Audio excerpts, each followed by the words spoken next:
ഫുട്ബോളിന് കേരളം സമ്മാനിച്ച കറുത്ത മുത്താണ് അയനിവളപ്പിൽ മണി വിജയൻ എന്ന IM വിജയൻ. ഫുട്ബോൾ മത്സരങ്ങൾ നടക്കുന്നിടത്ത് സോഡ വിറ്റ് നടന്ന് പിന്നീട് ദേശീയ ടീമിൽ വരെ ഇടം നേടിയ മലയാളികളുടെ അഭിമാനം. തൃശൂർ ജില്ലയിലെ അയനിവളപ്പിൽ മണിയുടെയും കൊച്ചമ്മുവിന്റെയും മകനായി ജനിച്ച വിജയന് കാൽപന്ത് കളിയുടെ ആസ്വാദകരുടെ മനസ്സിലുള്ള സ്ഥാനവും ഏറെ വലുതാണ്. പഠനത്തിൽ വലിയ മിടുക്കനൊന്നുമല്ലായിരുന്നുവെങ്കിലും ഫുട്ബോളിൽ അയാൾ ഒരു ഇതിഹാസമായിരുന്നു. വീട്ടിലെ കഷ്ടപ്പാടിന്റെയും പട്ടിണിയുടെയും വിലയറിയുന്ന അദ്ദേഹം കേരള പോലീസിന്റെ ഫുട്ബോൾ ക്ലബിൽ തന്റെ 17ാമത്തെ വയസ്സിൽ വരവറിയിച്ചു.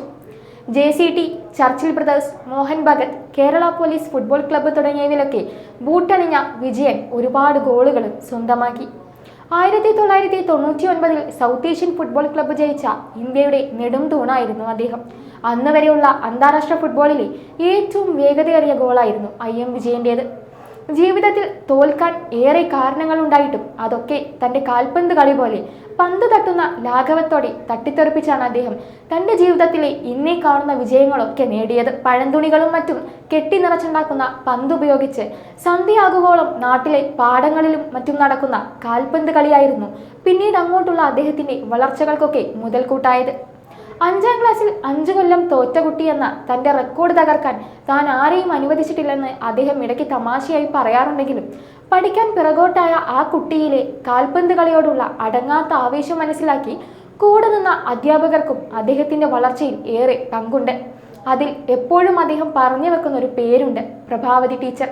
ക്ലാസ്സിലെ മറ്റു കുട്ടികളൊക്കെ ഭക്ഷണം കഴിച്ചെത്തിയിട്ടും വിജയൻ എത്താതായപ്പോൾ അത് ചോദിച്ച ടീച്ചറോട് വീട്ടിൽ അരിയില്ലായിരുന്നു, അമ്മ മറ്റാരോടെങ്കിലും വാങ്ങിക്കൊണ്ട് വന്നിട്ട് വേണമായിരുന്നു ചോറ് വെക്കാൻ എന്നായിരുന്നു ആ കുട്ടിയുടെ മറുപടി. അതിൽ പിന്നെ ആ കുട്ടിയുടെ വയറ് വിശന്നിരിക്കാൻ പ്രഭാവതി ടീച്ചർ അനുവദിച്ചില്ല. പിന്നീട് ജോസ് പറമ്പിൽ എന്ന വ്യക്തി വിജയന്റെ കാൽപന്ത് കളിയിലെ കഴിവുകൾ കണ്ട് അദ്ദേഹത്തെ സ്പോർട്സ് കൗൺസിൽ ക്യാമ്പിലേക്ക് വിട്ടു. എന്നാൽ വിജയൻ ക്യാമ്പിലായിരിക്കുമ്പോഴുള്ള അച്ഛന്റെ മരണം അവരെ വല്ലാതെ തളർത്തി. അതിൽ പിന്നെ കുടുംബഭാരം അമ്മയുടെ ചുമരിൽ മാത്രമാക്കാതെ ആ 2 ആൺമക്കളും കൂലിപ്പണിക്കിറങ്ങി. എന്നാൽ അതിനുശേഷം ഒരു ദൈവസഹായം പോലെ കേരളവർമ്മ കോളേജിലെ രാധാകൃഷ്ണൻ സാർ വിജയന്റെ ജീവിതത്തിലേക്ക് എത്തി. അദ്ദേഹത്തെ പോലീസ് ടീമിലേക്ക് പറഞ്ഞയക്കുന്നതും രാധാകൃഷ്ണൻ സാറ് തന്നെ. അതോടെ പിന്നെ IM വിജയന്റെ ജീവിതത്തിലെ പട്ടിണിയുടെ കറുത്ത നാളുകൾ പതിയെ മാറാൻ തുടങ്ങി. തന്റെ കഴിവുകൾ കാൽപന്ത് കളിയിൽ മാത്രം ഒതുക്കാതെ ശാന്തം, ബെൻ ജോൺസൺ, അസുരവിത്ത്, അബ്രഹാമിന്റെ സന്തതികൾ തുടങ്ങി ഒട്ടനവധി ചിത്രങ്ങളിലും അദ്ദേഹം വേഷമിട്ടിട്ടുണ്ട്.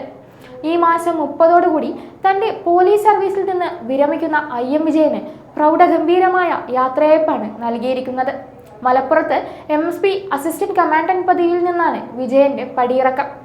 ഇന്ത്യൻ ഫുട്ബോളിന്റെ മക്കയാണ് മലബാർ എന്നും ഏറ്റവും അധികം സെവൻസ് കളിച്ചത് ഇവിടെയാണെന്നും MSPയിൽ നിന്ന് വിരമിക്കാൻ സാധിച്ചത് ഭാഗ്യമായി കരുതുന്നുവെന്നും അദ്ദേഹം യാത്രയപ്പ് പരിപാടിക്കിടെ പറഞ്ഞു.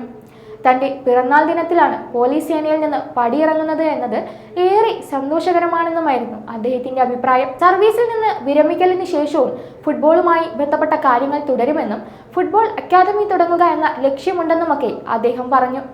1991 മുതൽ 2003 വരെ 12 വർഷം ഇന്ത്യൻ ടീമിലെ നിറസാന്നിധ്യമായിരുന്ന ഇന്ത്യൻ ടീമിന്റെ ക്യാപ്റ്റനായും ഏറെക്കാലം പ്രവർത്തിച്ച കേരളത്തിന്റെ ഫുട്ബോൾ ഇതിഹാസത്തിന് അർജുന അവാർഡും പത്മശ്രീയും നൽകി ആദരിച്ചിരുന്നു.